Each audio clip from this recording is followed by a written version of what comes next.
Hello दोस्तों, तो कैसे हैं आप सब स्वागत करते हैं हमारे YouTube channel combination of STD पर। तो चलिए आज स्टार्ट करने जा रहे हैं भारत का भूगोल। और वीडियो पर नए हैं तो वीडियो को लाइक कर दीजिए और चैनल पर भी नए हैं तो चैनल को सब्सक्राइब कर दीजिए। तो चलिए आज स्टार्ट करेंगे भारत का भूगोल। तो उसमें पहला क्वेश्चन है, भारत की मुख्य भूमि कितनी डिग्री उत्तरी अक्षांश से आरंभ होती है? तो इसका आंसर होगा सी, 8 डिग्री 4 मिनट। तो चलिए अगले क्वेश्चन देखते हैं।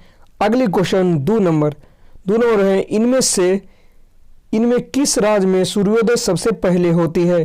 तो जैसा कि सबसे पहले अरुणाचल प्रदेश में होता है। नंबर 3, भारत का कौन पड़ोसी देश सबसे दक्षिण में स्थित है? तो इसका आंसर हो जाएगा मालदीव।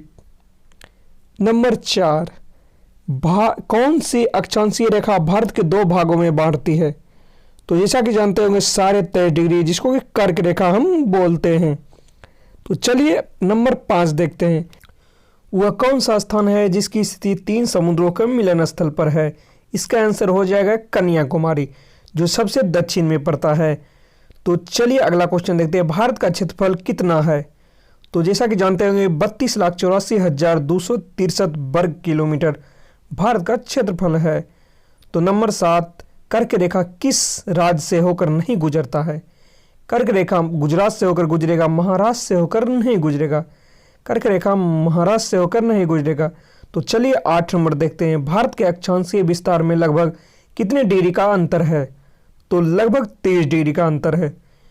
तो अगला क्वेश्चन अब आएगा 9 नंबर। भारत का देशांतरीय विस्तार में अंतर है लगभग कितने डिग्री का? तो लगभग 30 डिग्री का, यानी कि देशांतरीय भी 30, अक्षांशरीय भी 30। तो चलिए अगले क्वेश्चन देखते हैं। क्वेश्चन नंबर 10, इनमें से कौन सा पड़ोसी देश उत्तर प्रदेश को यानी कि यूपी को छूता है? तो नेपाल। इसका आंसर होगा नेपाल। तो चलिए नंबर 11 देखते हैं। इनमें से किस राज्य का समुद्री तट सबसे लंबी है? तो यानी कि गुजरात का सबसे लंबा है और सबसे छोटा गोवा। तो चलिए अगले क्वेश्चन को हम देखते हैं। 13 नंबर देखते हैं। निम्न में भारत के कौन सा राज्य क्षेत्रफल में सबसे छोटा है? गोवा होगा।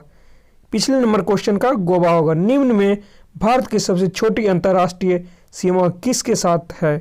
तो ऑप्शन के अनुसार इसका आंसर होगा म्यांमार।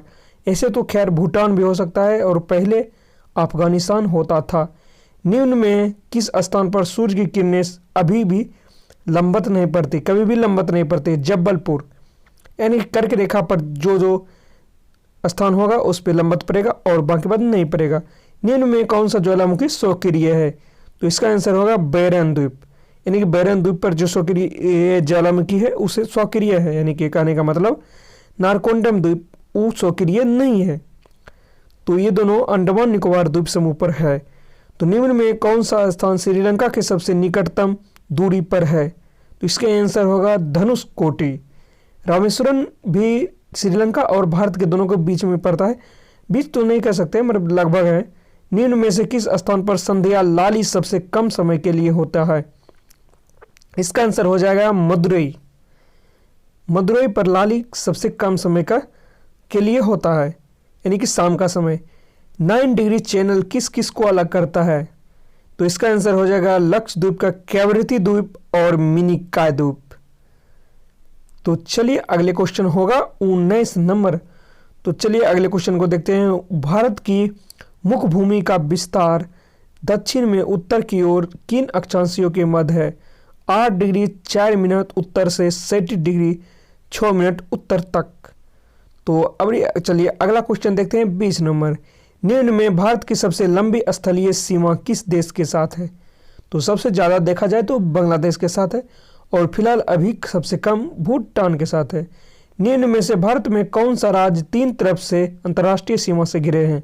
इसमें 2 होगा, सिक्किम और त्रिपुरा। तो वीडियो कैसा लगा? वीडियो को लाइक कर दीजिए और चैनल पर नए हैं तो चैनल को सब्सक्राइब कर दीजिए और कमेंट में लिखिएगा वीडियो कैसा लगा। तो मिलते हैं किसी नेक्स्ट वीडियो में।